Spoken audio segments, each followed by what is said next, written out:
recording. So just so you know. Are we? So my wedding story is okay. So our first dance was to. This is my first wedding. Our first dance was to Metallica's "Nothing Else Matters." Nothing. Really fantastic song, and I just wanted him to feel. I wanted him to enjoy our wedding. You know, not all the girl songs and stuff. But then we got divorced, and it really ruined the song. It took me years to be able to listen to that again without like being mad. Without relating it to your husband. Yep. Sorry. How about second time around? Do you guys have a song? Yeah. Well, yes. I Got You, Babe. Oh yeah, you already told me. Is our song. Yeah. So my friend Joanna. Hi, Joanna. Joanna. I'm sorry, the side of my nose really itches today. I don't know what that means. Anyways, she learned to play it on the violin. And she played I Got You, Babe on the violin as we were walking down the beach. We got married on the beach. Oh, man.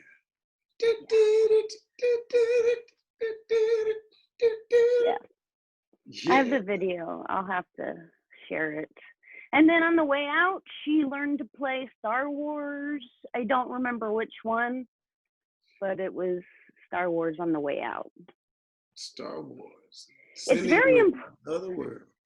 It's very important to me that my mate enjoys their wedding. I want it to be. It may be like a mashup of a bunch of crap, but we're both gonna enjoy it. God damn it. There you go. Because a lot of times it is all about the bride. You know, we just show up with our tux on and somebody tell us where to go.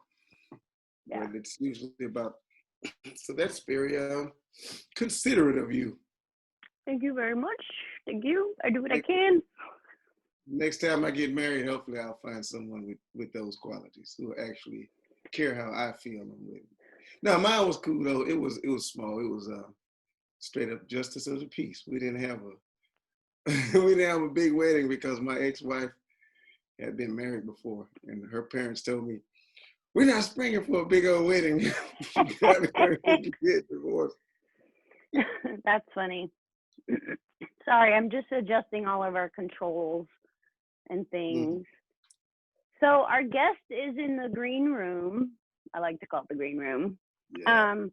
So she's got another meeting and a lot of work to do. So I'm going to start her. Why don't you sing our theme song first? Why don't we? This is the morning mashup with Miss Mimi and Mr. Chadwick, spreading love, peace, and unity throughout the community. Good morning, Miss Mimi. Good morning, Chadwick. How are you? I am grand. Cheers. So I'm not with anxiety for some reason. I think it's in my house. I think I need to have some feng shui, or I need something cleared out around here. You still got chaos going on in there? Oh, yeah. So they were able to finish the flooring outside and the whole outside of the 3-story condo before they were even able to finish my room. I'm pissed. Anyways, I don't want to talk about that. I want to talk about how good our guest makes me feel. Yeah. I want to talk about how good her business makes me feel and how she came into my life at just the right time. That's beautiful. Thank you. Well, you know, it's funny. Every time I come home from the Boudoir, I tell my husband, I love her. And I do. She makes me feel really great. I'm happy to be alive when I'm there. And, you know, it is beautiful. Today's guest on a very special morning mashup, Crystal Rogers with Lucy's Boudoir. Now, I always, yeah, everything there. Oh. Okay. Crystal, I'd like you to meet my friend and co-host, Chadwick Bishop. Chad, Hello, Chad. I heard you were very eager to learn about bras, Chad. Yeah, man, I have been waiting for this episode. This is like 23. I've waited 20 episodes to get to this moment. You know what? I feel so honored. Now I feel like I need to get down into the pit and start teaching you about. Yeah. Mimi has informed me that there's a lot more that goes into it than just the physical wearing of a bra. You know, she Absolutely. Well, you know what? Well, she's absolutely right. Well, and I'm glad I'll get on that about Mimi. But what did you think wearing a bra was about?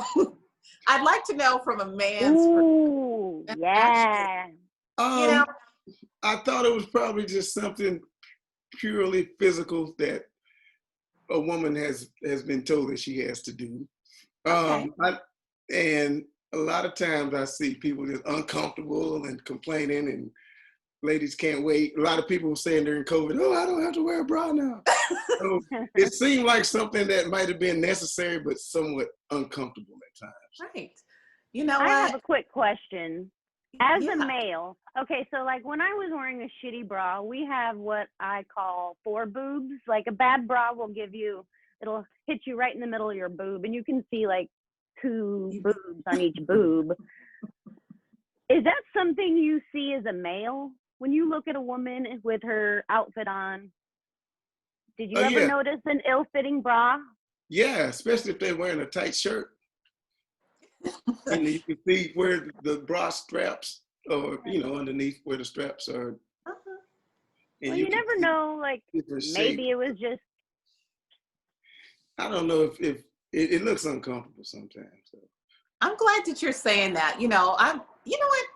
Well, first let me say I had no idea, Chad, that you were going to be on this call, but I'm actually glad that you're on this call because it's the men who I try to pick your brain about your thoughts on the value of a woman getting a bra fitting, because Mimi will tell you, I always talk to her, I say, some of the questions that people ask me all the time is like, what kind of store are you? Like, are you one of those shops? And when they say those shops, they're talking about, the raunchy, sexy sex shops downtown. And I find that very interesting that, we see lingerie and people kind of have to decide like what the function is for. But because there's nothing wrong with that shop downtown. What? Hey, I know, Mimi. There's nothing wrong. Nothing wrong with a little sex shop. You just have me over here blushing. Well, there's nothing wrong with, taking care of yourself. There's nothing, listen, folks, let me be clear. There's nothing wrong with the shop downtown. I'm just trying to distinguish between this shop, just trying to make sure that we funnel the traffic in the proper direction, okay? Well, you can see behind Crystal, she is actually in Lucy's boudoir right now. It is very, very feminine. She's got a lot of strong female art, and I feel good. It smells good upon walking in. And it's got to smell good. It's got to smell good. Chad, tell me, what is the worst thing that you can encounter when going on a date with a woman? She's fine, she's beautiful, but you get in that car and you just smell the funk. Oh, no. That's automatic. She could look like a 10 plus 10. You just get one little whiff, like, whew. Lady, you heard it first from the mouth of the male. You gotta take a bath. You know what? Hey, I don't sell baths here, and I don't let people take showers in my shower. But I do try to I do try to invoke the feeling of wanting to be, feminine and wanting to, take a little, take care of yourself and, put a little bit more time into self-care. I think it's really important for women to, focus in on that.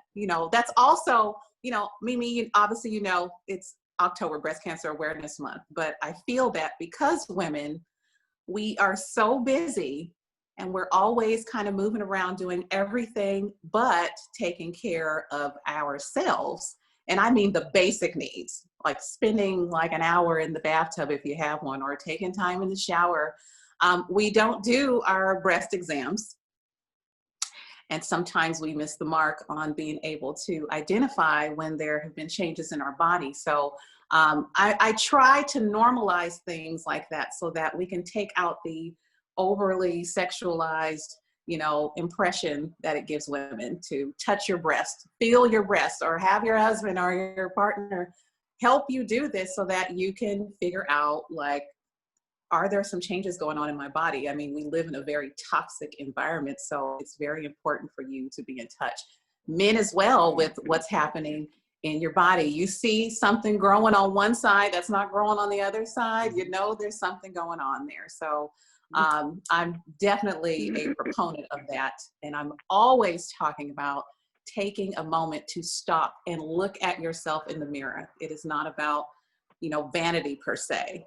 You may have a moment like Mimi and just be vain and just be in a dynasty swimsuit and just walk around the boudoir. Hey, my philosophy is I'm not going to look this good forever. I'm going to enjoy the shit out of it while I can. Of course you are. You know what? I object, Mimi. Of course you are. Well, no, I mean, I have felt my body change. Like at 22, I noticed the elasticity in my skin changing. I'll be 44 this weekend, and I noticed different things happening. And I mean, old ladies are pretty. Sure, I get it.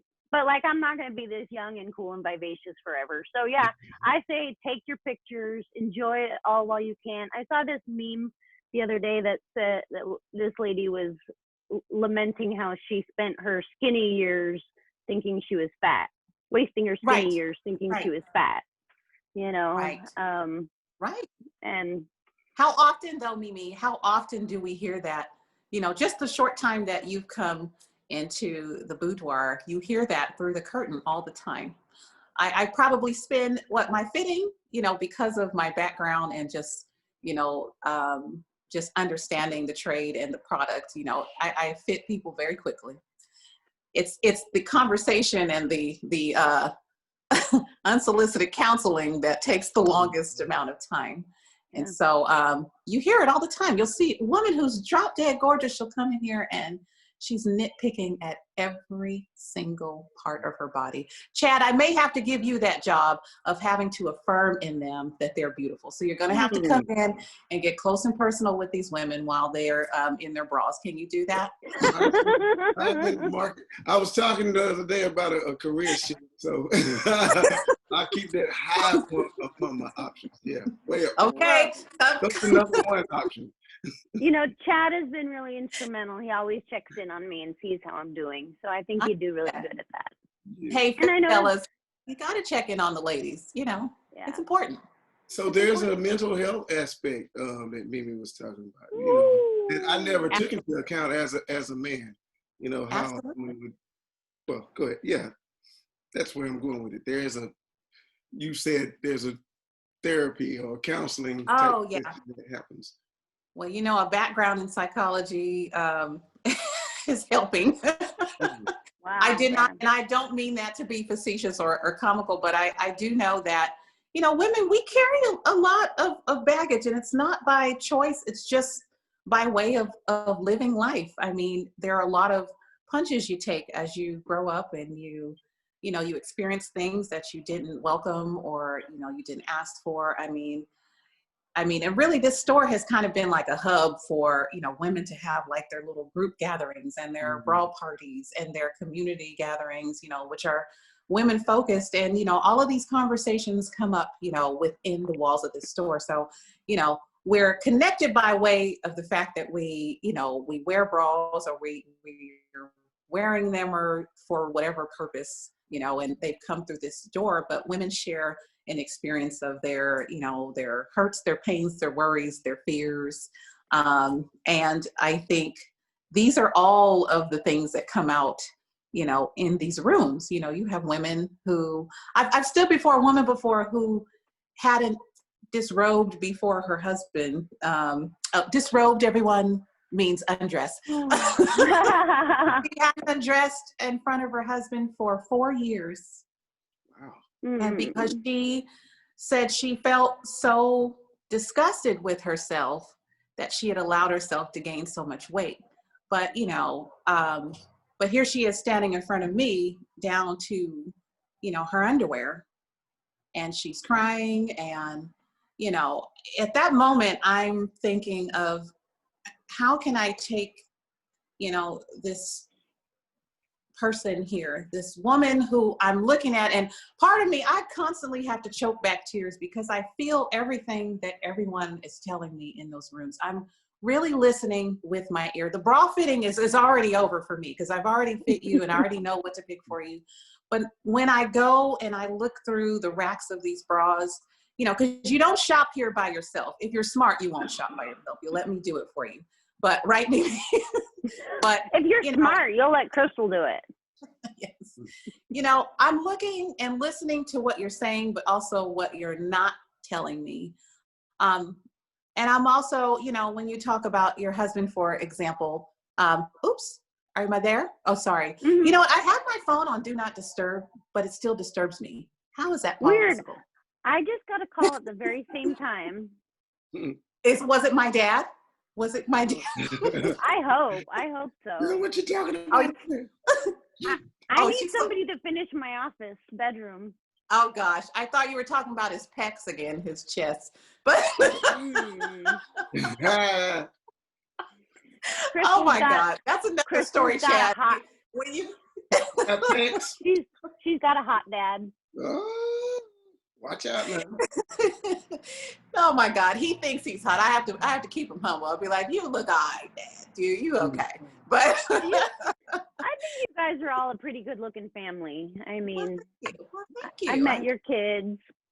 Oh, thank you. Yeah, my kids that are towering over me now, eating up everything in the house, and yeah, I know. Well, Mimi, I'm dropping them off with you, okay? But but let me just get back to that. But really, just those types of experiences happen all the time, and you know, I take them very seriously, and I find that it's an opportunity to, you know, kind of pour something positive into this woman, and also to, the goal is to have her walk out the door with a different mode of thinking than she had before she walked in. The bra is kind of like an avenue to get to that, because when you hear the same story over and over, and I swear, it doesn't matter what size the woman is. She can be like super petite. She can be, you know, plus size, in between, standard, whatever, but the story is still the same. Like, we really don't see ourselves the way that other people see us. And, you know, I feel that, you know, my job is to help, you know, kind of push the reset button on the way of thinking. The thinking is where like the power is. And, you know, I will try to use that appointment to teach them as much as possible in the way of how to dress your body. Okay, you gained 30 pounds. This is where we are today, but how are we going to be our best in this body that we have today? Because this body can always change tomorrow. We can work towards a, you know, progressively, you know, meeting some goals that you set for yourself, but that's really up to them. So. And I guarantee if you have a bra that is comfortable, you're going to want to do more. You'll be more active. You'll be more engaged in your life. And it sounds stupid. It really does. Because you know, my boobs aren't big. I don't have a back problem. I could never justify spending a lot of money on a good bra. I didn't think it was a big deal until I wore one. And I was like, okay, well, this is what it should be like. And wait, wasn't it like you were here, Mimi, and I was like, here, you're putting on a bra. Try this on, yeah. Okay, you guys, so it was summertime. It was hot, it was sticky. I had been working, cleaning and putting bras away. And she puts me in this bra. She lifts my boobs into the cup, and I'm mortified because I'm sticky and sweaty. And it was right in that moment that I knew Crystal loved what she did. There's no way I would have touched anybody's sticky boobs at that moment.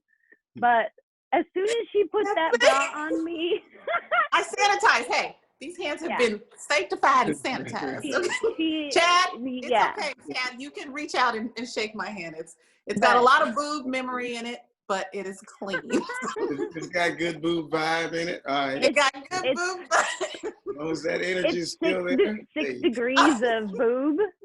But no, it was the very first bra that you ever, I bought the first bra you put on me. That was how good you are. You knew what I was, what fit. And as soon as you wrapped that sucker on me, I was in love. I was in love. And, you know, then I go and I've told all my girlfriends, all my young kids, how good a bra it is, and spend that money. I saw you on the news flashing. I saw you on the news flashing people when you were driving. I'm like, Mimi is. I know. I don't have anything on right now. But well, listen, I got a bra for that too. But I brought this bra though. This is an old bra that I have. I'm gonna throw it away today, and I'm gonna be buying a new bra or two because I've been living in the same bra that you gave me, and I love it. It's time for me to make the switch. Oh, woo! Hey, let me tell you, that bra you just threw, if it still has some life in it, you can bring it to me because we do make our way to the women's shelters. I know right now things are a little bit precarious, but we collect used bras throughout the year. And if they are still in decent working condition and they're still aesthetically nice, you know, we'll take them. I clean them. If there's a small repair that needs to be made, I'll do that. But I keep those in the back until we're able to go to the 3 women's shelters and fit the women. That's what all those bins are. All right. Yes. There you go. You can have it. I've got I don't have a lot of bras, but you can have all the old bras I have. I'll take all the old bras. Chad, I want you to tell all your girlfriends to give me all of their old bras, okay? Hey, man, you're gonna be getting a lot of bras. I will put the word out. Definitely, that's great that you are giving back to the community like that, because I want to ask you a couple of business questions, Crystal. Yes. Number 1, why this business? And number 2, as a woman of color, what challenges have you faced in presenting yourself the way that you would want to present yourself? If you have had any challenges. That's a good question. I like that one because I know Crystal. Yes. Well, first of all, thank you for even caring, Chad. I mean, every time you talk, I just love you a little bit more. So keep on talking. But why this business? I'll kind of just briefly tell you, like when I was doing my undergrad, I would always kind of think like, what do I want to do? Like I knew that I was always involved in some, you know, nonprofit. Even when I was in high school, I would always try to get involved in something that was centered around helping women all the time. I think too, because mainly, you know, when I grew up around a lot of like elderly women as well. And there were a lot of older women from my church who would always come and check on my mother. And I just naturally, I started to adopt them, and they adopted us like as their grandchildren. And I kind of learned from some of them, and they were very graceful, and they were very attentive to the needs of my mother, who at the time needed a lot because her and my father had separated, and they were going to a divorce. And my mom was just kind of, we just had like a little, life was just very rocky at the time. But I think I was really drawn to the compassion that they had for her. And I knew that that was very instrumental in helping her to get back on her feet. And, you know, my mom has always been a strong woman, and, but she really needed them at the time. And I saw that my mom was carrying a lot on her own, but she needed someone to forcefully take some of these things off of her plate. And, you know, just allow her to kind of blossom. And, you know, it did. And that ultimately helped me, my sister, my brother. So I think maybe that's kind of stuck with me. You know, when I was in college, I was always, you know, in doing something related to helping, you know, or working with the gals on campus, or I was, you know, some president of something all the time. But, you know, I always just had this drive in me to kind of invoke some change. I had no idea that my career would end in this, this lane where I'm, you know, working in the lingerie business, but specifically in an area which has been completely kind of neglected, you know, for most women, which is, you know, getting into bra fitting. But, you know, this business is important. Well over 85% of women walk around still today wearing the wrong size bra. And why is that significant? Because we wear these bras at least 13 hours a day. I mean, I want you to imagine, Chad, if you had to, you're a musician, a fabulous one at that. I've listened to some of your music and your singing. Thank you. And yeah, just imagine if you had to stand up and do a concert for 10 hours. That's a really long concert, I know. In the most uncomfortable jock strap. Right. Yeah. Yeah. I was going to say boots, really tight, a pair of boots that are one size too small. And you've got to stand up the entire time. One size too small. You've not even broken them in. So they're squeezing the heck out of your little feet. But you've got to perform. You've got to stay focused on your music, your notes, and your keys, and your movement of your fingers. And you've got to do this with a smile. And you've got to give something to these people because they paid you money. So you better not walk off that stage. But this is kind of like the life of women every day. We normalize pain as if we're supposed to feel it. So when I hear people walk in the door, they're like, oh, I thought a bra was just supposed to start hurting after 3 hours. So I just deal with it. Your employer has no idea that you keep going back and forth to the bathroom because your boob is falling out your bra 20 times, or your back is killing you, or, you know, you're starting to have nerve pain because your breasts are 3 or 4 pounds a piece. And you're sitting in this uncomfortable chair because your employer is too cheap to get you a nice chair.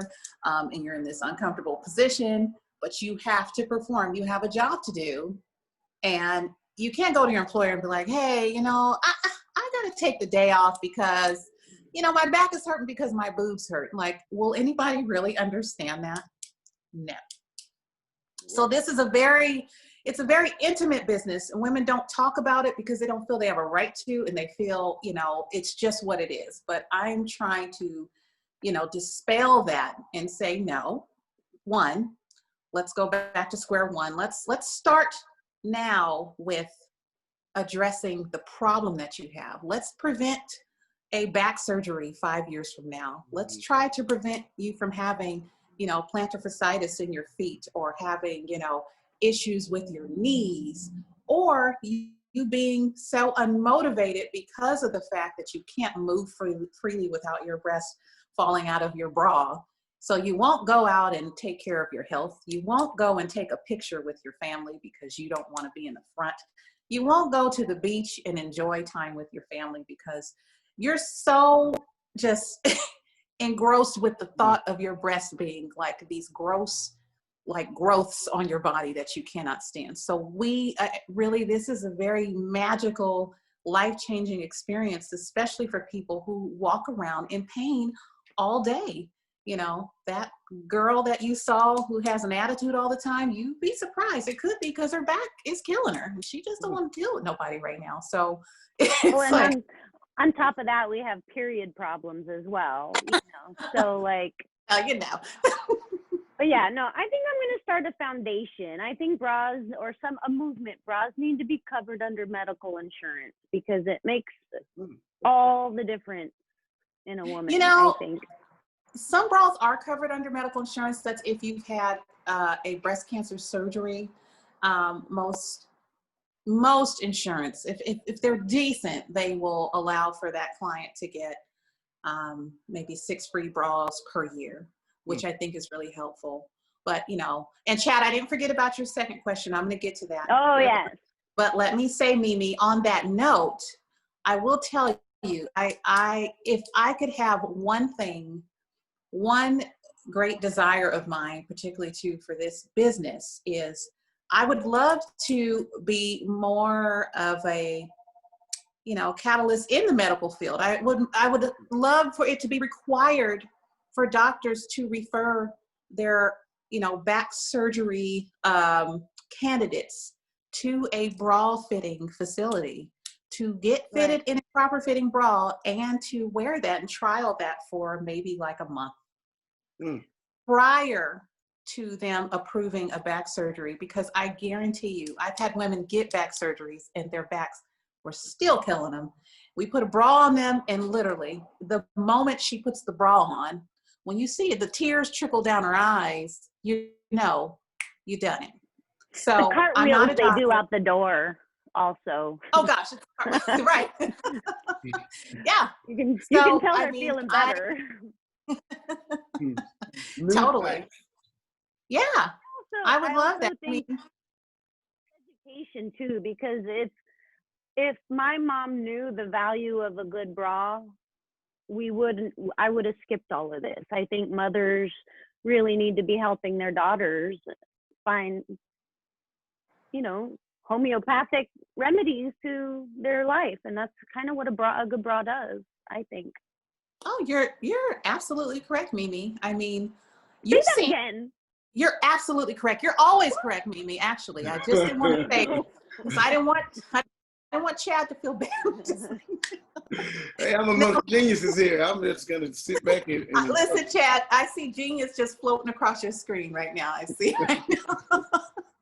Let me tell you, women, listen, I do posts like that, don't I, Mimi? And I talk about, I tell fathers, I talk directly to the men, because there are fathers out there who are raising their daughters. And, when they hit that stage, when they start to develop breasts, the dads have no idea what to do, because you don't want to be in their space because they're girls. But at the same time, they don't know what to do. They don't have their mom. And so, I try to reach out and target those groups as well, because, where, I try to pick up where the dads cannot, you know what I mean? And I just tell them, drop your girls off to me and just go down the street and have something to drink at Steelcraft and come back in like 30 minutes. And then, we get a chance to chat with the girls while they're in here. And particularly for young ladies who have developed very quickly, I can tell you, as a young girl, I was one of those girls. I kind of blossomed pretty quickly. And, I was in high school, and I tell you, this is even junior high school, I would get followed home like literally every day. I found myself, it got to the point sometimes where I would be running in a field at times, and I would be watching cars because I'm like, who's following me today? My goal was to get to the field to get back to my house, because I just knew this was the day somebody's going to snatch me up, because you're always, unfortunately, young girls, the moment you start to develop, and even before, your body is overly sexualized, particularly too by, older men. And so what do you start to do when you get that attention early on, and you really have no concept of your body, you're not really even comfortable with it yet, you start to really hate your body. You start to, really, I lived in Riverside at this point in time. It was boiling hot, but you would never find me without a sweater on. I was literally sweater up to here, layer under the bottom. I'd have pants on with a sweater wrapped around it with the sweater on. And I was just trying to be as invisible to whomever that I could be, because I was thinking of, I don't want anybody to see me, and I want to get home safe, because, all I was like a body or something to these cars passing by. Obviously, now I have a better understanding of the fact that, hey, if you are attractive, people will say things, and there's nothing wrong with that, unless it's rude. And even when it's rude, what can you do? A car passing by, that happens all the time. I'm not opposed to, people paying me compliments, but at that time, I couldn't deal with it. But this is what our young girls are dealing with. They are so insecure about their bodies, and they hate their breasts. They hate them. When I say hate, Chad, H-A-T-E, they really hate their bodies, like to the point where they are so grouchy. The mother brings them in, and there's fighting going on in the fitting room, arguing, because I don't want to take off my shirt. And so then I've got to be referee. I'm like, okay, so how am I going to engage this young lady and make her feel safe around me? So, I'm glad for whatever reason I have this gift of being able to do that. And they will finally warm up to me. I get to talk to the mom and say, hey, if you're comfortable just leaving her in here with me, then I'll take it from here. But I think we've got something for her, you know, just like in the case with Mimi, I look at personality, I look at the things that they like. And, you know, my goal is to get this bra right, the first 1-2 bras in, so that they don't have to try on a bunch of merchandise, but I'm matching up personality and color likes and things that will bring delight to this person, so that I can kind of like break down that wall and get to hear more about who they are, what they like, what they do for a living. With teenagers, you find out, you know, hey, I'm the girl in the group with the largest breasts. So I know, hey, I'm going to go find a 4-part cup so I can minimize the size of her breast. So when she puts her bra on, she's going to see a smaller shape. And then this kid starts to open up. She's smiling. And you can imagine like the domino effect that might have. Maybe a month from now, she'll join a sport. Maybe now she'll actually start doing her chores, or she'll stop having an attitude with her mom, because it really wasn't about her mom. It was about her and the way that she feels about her body. And yes, it's that serious. It is that serious. And yeah, so yes, mothers, fathers, caretakers, the earlier we can start this, the better. My 12-year-old, I've been having the bra talk with her since she was like 9, 8. So that because I know she's going to have the same old type of situation as I did when I was, you know, her age. But I don't want her to be ashamed of her body. I don't want her to think that, you know, I want to normalize the idea of having a bra on. Like, it's not right. So, I used to love my body way too much. I was the complete opposite. I like to be naked. I like. You say used to be, baby? I'm mellowed out in my old age. She's changed. She's changed. So, I jest, but you know, the Lucy's Boudoir, Crystal has pardon me when I say it, a crap ton of individualized, specialized sizes. Like, you can't get this stuff at Target or Macy's or Nordstrom's or Victoria's Secrets. Like, she has bras that will fit you the way it needs to fit. And it's amazing, some of these bras. 30 double J? What the heck is that? Who wears that? It's a 30 double J. You know, I think next time, Mimi, what we should do when the world opens back up, we should just let Chad come into the store, and we should have him hold up a 30 double J. So I want to see what that looks like. Right. Hey. Imagining a balloon. Or wait a minute, Mimi, did you tell him about the man's ear that we have in the back? No, I have not yet. You've never. Oh gosh. The man's ear. Is that the? It's the bag. I was gonna bring that up earlier. I just found them. I think Chad should wear them on the next morning mashup. You know, Chad. What's the man's ear? Educate me. It's okay. Sandbag. So, should I go get it? Sure. Yeah. Is it still in the back? I don't even know where it's at. It shouldn't be all the way in the back on the floor, but I'll grab it and I can bring it to him and have him put it on, and we'll wear it. Well, let me see. Let me go run. I'm gonna see if I can. The things you do for your lovely friends. I'm gonna chop them in. It simulates the feeling of heavy boobs. Okay. Wearing them. So I could. It's like sometimes when they do pregnancy, or they put. That belly. But I was thinking you should go to the Boudoir with Raz, buy her a good bra, and then watch the transformation take place. I love my bra. To tell you the truth, we talked about that. We talked about that just last night. So go to lucysboudoir.com, schedule an appointment, and you get a private hour with Crystal. Okay, I'll pass that or maybe on. 30, 40 minutes. I'm not sure how long, but yeah. it made all the difference in my everything. Okay, I have no idea where it's at. Okay. But when we do find it, Chad, you got to see it.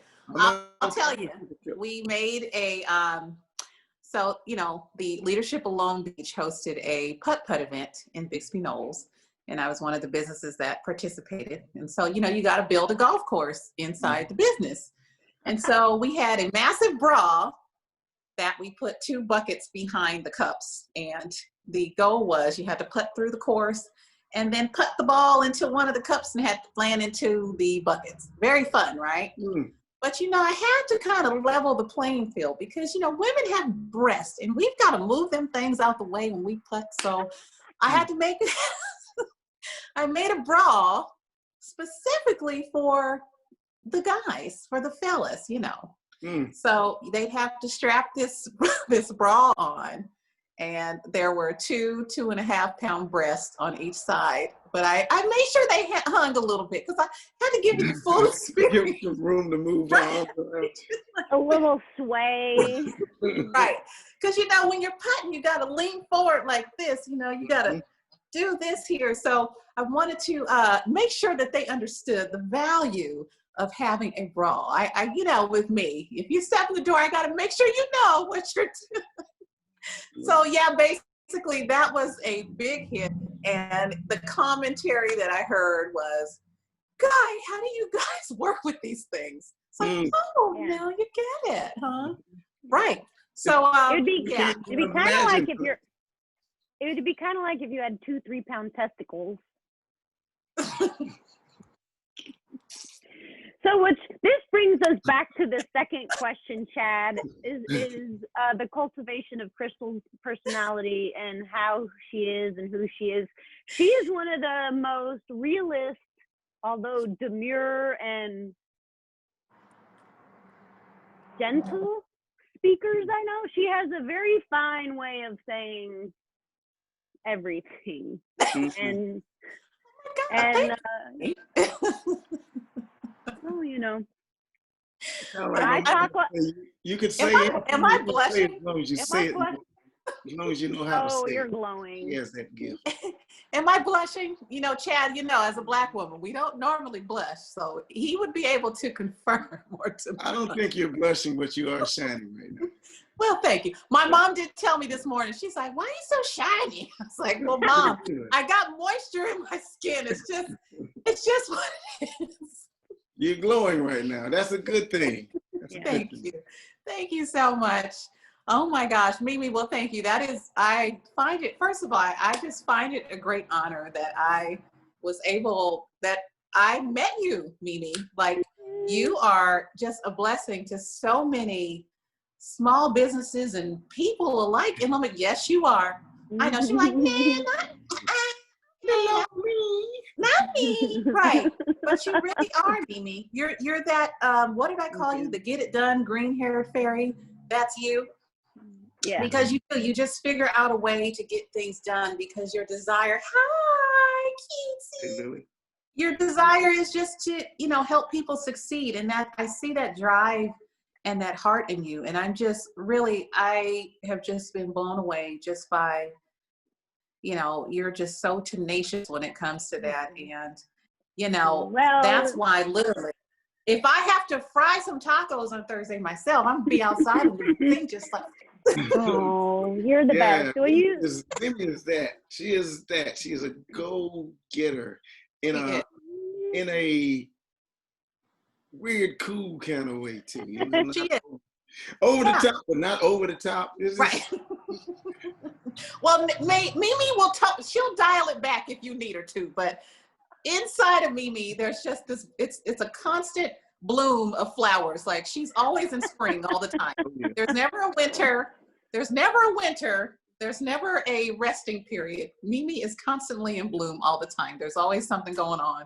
But I love your personality. I love the fact that, you know, you just, you know, you have just such a golden heart, Mimi, you do. And I think sometimes people need to hear that, you know, you need to hear that out loud. And I wanted to make it a point to say that on this forum because it's yours, but you're always saying that to other people. But I think you need to know that you know, it's not lost on me, and I'm sure on so many other people, on the impact that you have had on, you know, so many lives.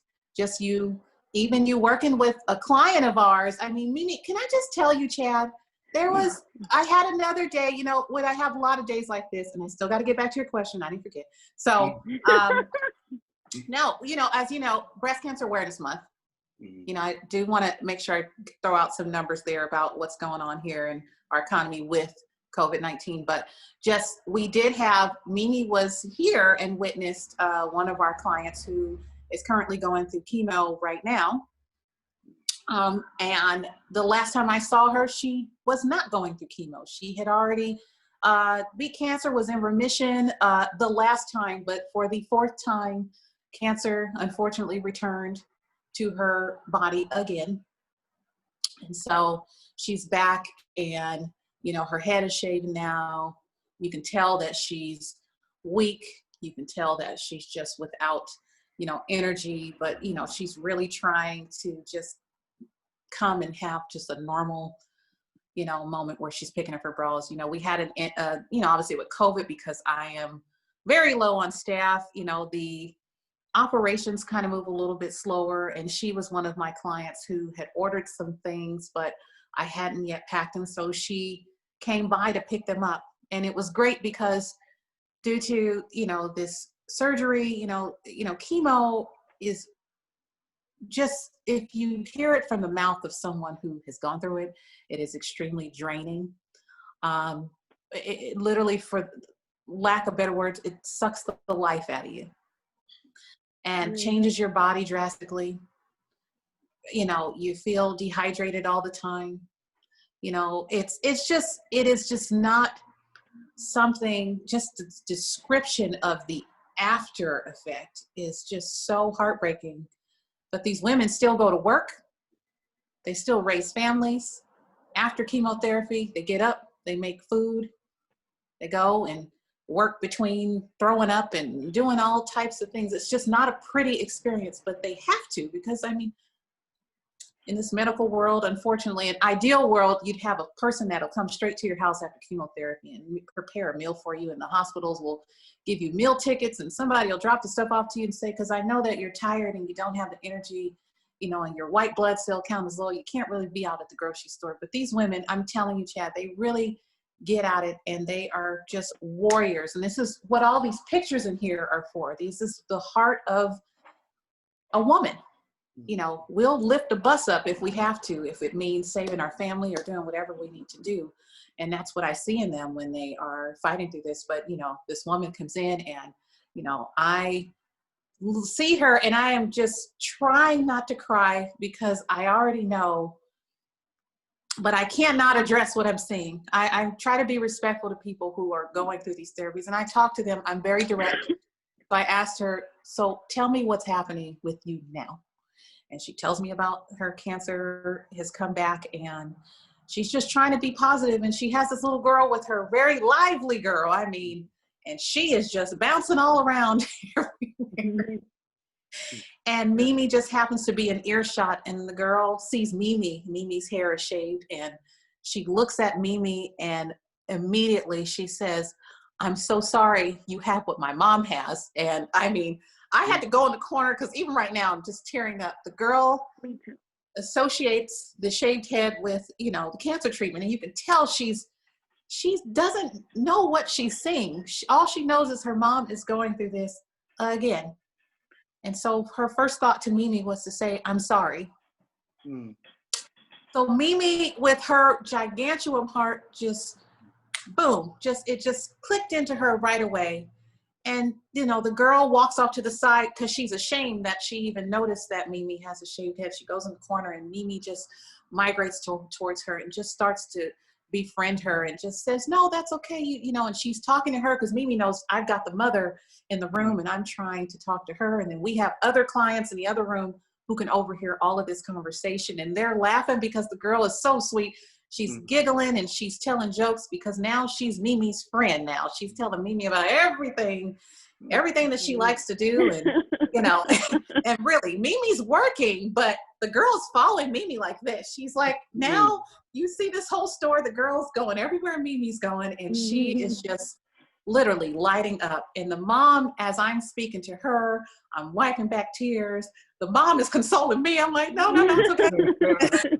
So, you know, she's delighting. I can see the delight in the mother's heart because she can hear that her daughter is having this, you know, conversation with someone, and she's openly talking about what's happening with her mom.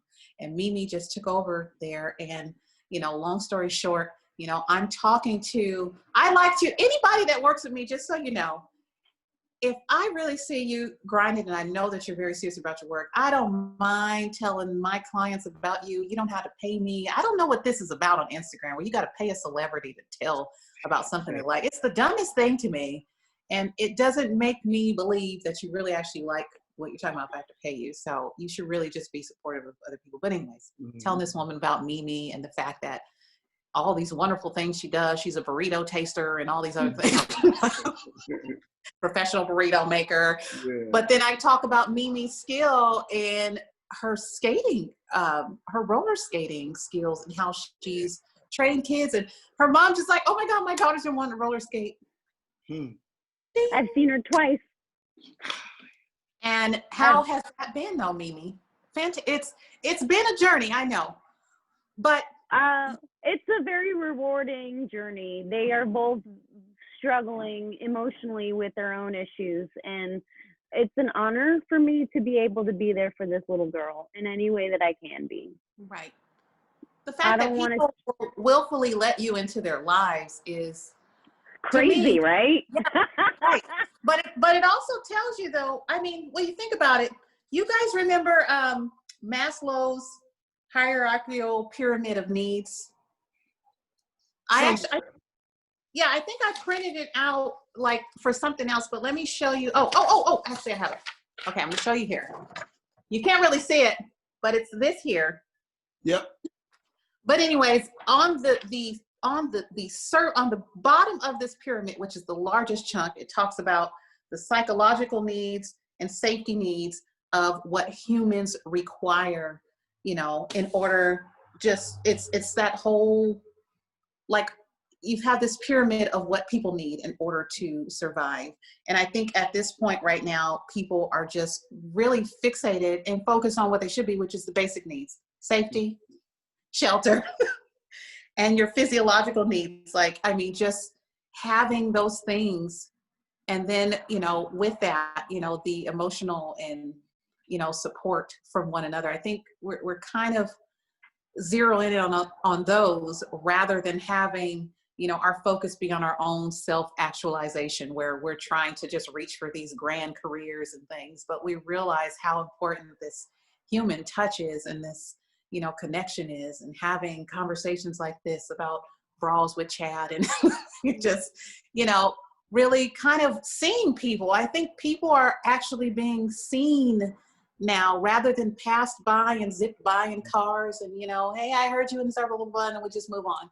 Like, you really sit and you have time now to really zero in on people and really hear them and feel them and see what they need and see how you can be, you know, responsive to that, you know, because we all have a purpose on this earth. And, you know, I guarantee you that everyone's purpose, you know, is connected to somebody else. You know, we're not here existing for ourselves. Like, we are not, you're not born into this world just to be fabulous Mimi Masher and just to eat burritos. No, Mimi, you have to go, right.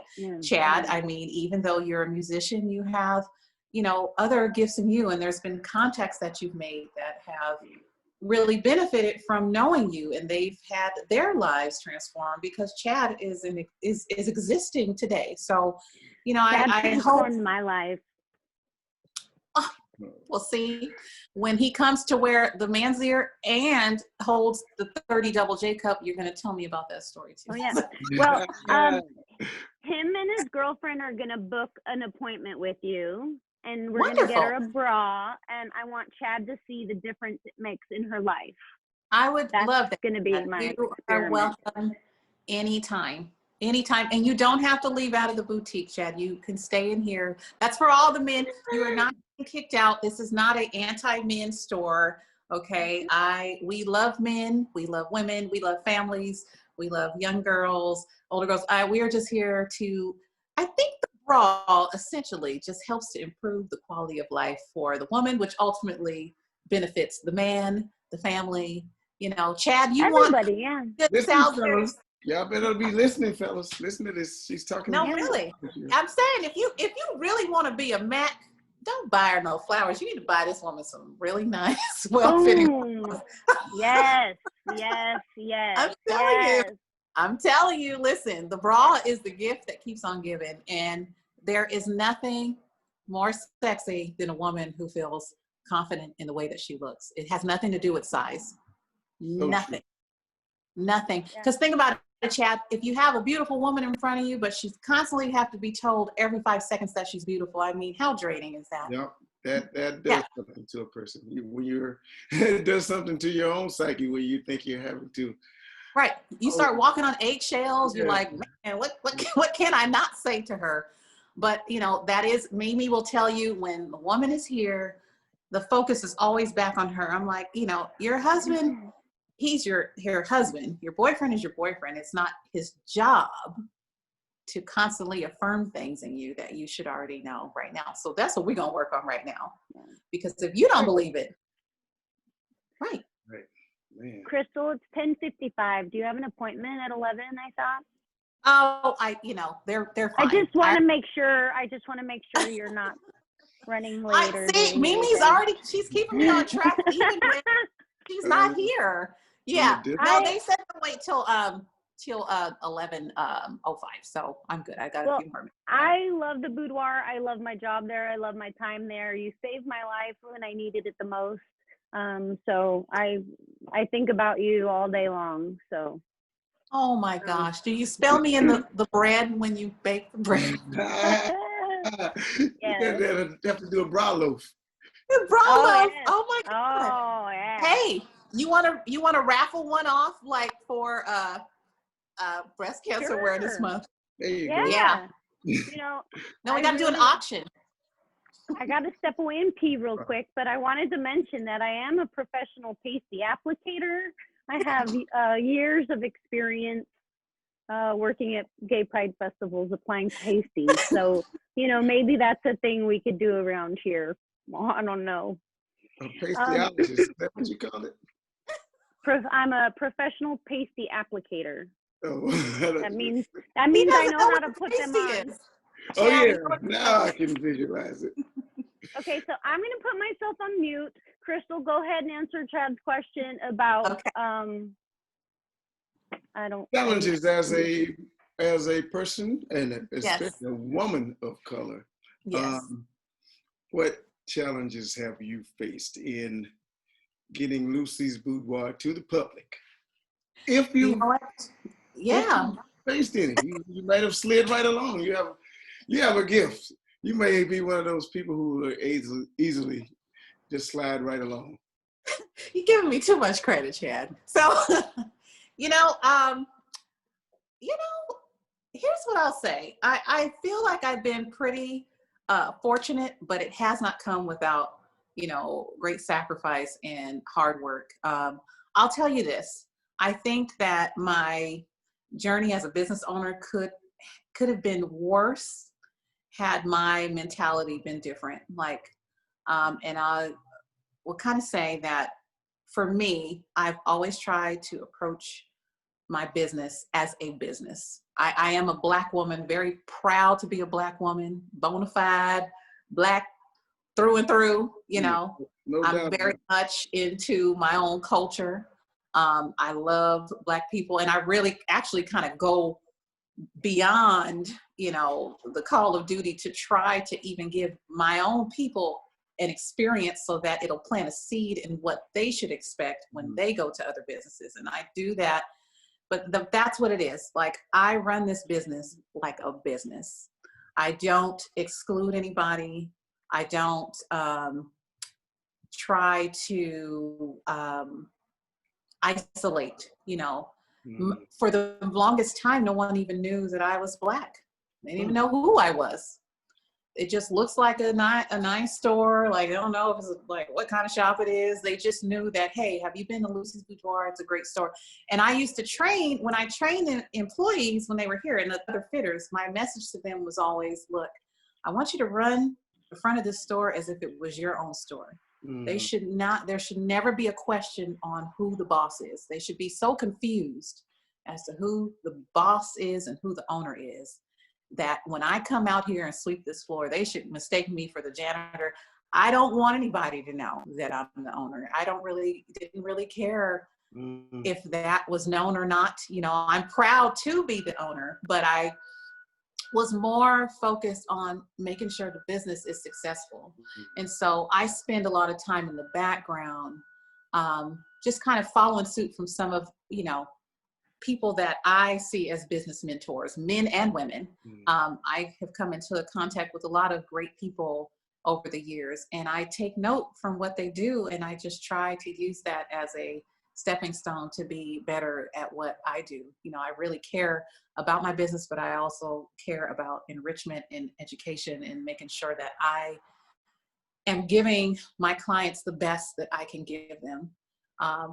And I think, no, I honestly, I've been trying to dig deep and figure out if I've had any problems, particularly as it pertains to me being a Black woman. I do not think so. I don't think so, but I do know that there are many Black businesses and Black business owners who do have problems. I just want to make that very clear. There's been well over 40, the numbers were 56% of Black businesses that have already closed due to COVID because of lack of funding, because of lack of, you know, support. We kind of start out with, you know, we don't have access to capital the way that, you know, our, you know, white counterparts do. It's the truth.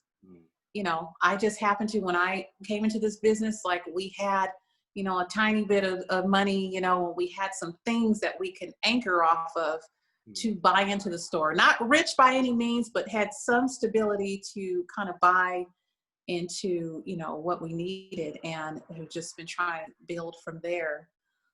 But, you know, I only hope, Chad, that I can help to be a motivation to other people who, you know, who want to, you know, get into business for themselves and who have a passion. You know, I've, you know, you've probably known people. You're operating in your passion right now. You're a musician, you know, and that's a hard road to navigate, because it's, you know, being a musician is, you know, there's such a strong connection to what you do. I've never seen a musician walk away from being a musician. And if they have, they always go back. It's something that's inside you. Yeah, for sure. But my mom did tell me, and I didn't mean to cut you off. No, it's okay. I've been professional about 6 years. And she said, you have to make a business out of this. Yeah. You know, you do. Be sitting around playing a guitar, you know, talking about what you're going to do. So you need to get out there and figure out how to pay your bills. And this is California. I come from Alabama, where the cost of living is so much. You get more for your buck. Wow. Yeah. So it hit me in the face like right away. You have to be very businesslike about this. And at the same time, doing something that's dear to your heart. So trying to find that balance, man, that's been maybe my challenge. But I don't want to go back to the workforce anytime soon. So there's not much to go back to. You're delighted. Go work the door at Lucy's. You know. I'll take you. Let me tell you, Chad, listen, Mimi will tell you, I love artists. I support artists. I will find whatever way that I can to, you know, back them up. And I mean, back them up. I'm not the person that's like, hey, can you come and work my party and give me a 50% discount? No, I will save money to make sure that you are supported, you know, for something that you do for me, because there's an exchange there. And I understand particularly too, you artists have been very instrumental in this healing process through all the protests, people being at home. You know, I mean, people are accessing YouTube, just looking up music, just trying to keep their spirits lifted. It's because of artists like you. It's because of, you know, painters and people that are around, doing visual sculptures and things that really kind of speak to the mind and our heart and our psyche. And I don't know where I would be without music. I am just drenched in it all day long. So I appreciate you.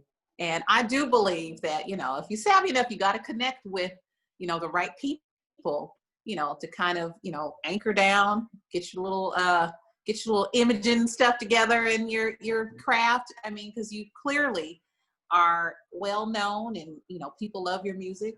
You know, you take it up another level, Mr. Chad, and, get on the back of a truck. I get on the back of the truck and have your little concert on a traveling truck around Michigan. So. Oh yeah, I did something like that Friday night on 4th Street. So how'd that go? How'd it go? It went pretty well for about the first hour, and then Long Beach's finest Long Beach PD made an appearance, which was, I have to say, a pretty good experience. They didn't come bum rush and make us leave, but they actually broke it up. That we had a nice little distance crowd out on 4th Street, but the truck was in the middle of the street, so I guess someone was complaining about. Well, you know, Chad, next time you got to move the truck over to the other side of the street, okay? Yeah, park it off to the side. Parking space out of the way. Yeah, I would love to do something like some kind of, you know, joint, some co-venture, whatever. Yeah. Well, you've got soulful serenades, you know, you could be, once it's safe again, serenading at a bra. Well, you know what, Mimi? Mixer. I envision a fashion show. A fashion show is great. A masked fashion show. Yeah. Let me tell you, listen, because now I see my gal is outside, but I just want to say this, Chad. Look, Mimi, I got to get all your information, Chad, okay? Because there's so much opportunity around you. You just got to be in the right place at the right time. And so if I can try to do anything to be a catalyst for that, I will try. And then Mimi, Yes. let me say to you and to Chad, as the host of this show, I want to thank you for having me on here and allowing me to show my shiny face. My mother's probably watching like, girl, get that shine together. But my mom's always on me about my skin. I was like, Mom, I just have shiny skin. I just, you know, better than Crystal's mom. I know, she's watching. And that's Crystal's inner glow. It's like thank you, Mom. That's my inner glow. But yes, you guys, it has been an absolute pleasure. Chad, I'm looking forward to assisting your lovely lady. And sorry about that joke earlier. I know you don't have 1,000 girlfriends, only 5. Just kidding. Just one. One girlfriend with a lot of girlfriend. One girlfriend. But yes, please come. And I look forward to helping you. And Mimi, you know, darling, you're in my heart. And I love you. I will see you. I'll see you tomorrow. Yes. And the next day. And the next day. And the next day. All righty. You guys. Put your link in the comments. I'll see you tomorrow. And Chad's going to sing us out with our theme song. You're free to go if you need to go let her in. All righty. I'll take a look at it later. Bye, Chad. Bye, dear. All right, Crystal. Thank you so much. You're welcome, darling. Have a good one. This has been the Morning Mashup with Miss Mimi and Mr. Chadwick. And today's guest, Crystal Rogers, spreading love, peace, and unity throughout the community. And I just got breakfast delivered, so thank you very much, Long Beach. We love you. Get your coffee purchased at Black Green Coffee and make your appointment at lucysboudoir.com. Yeah.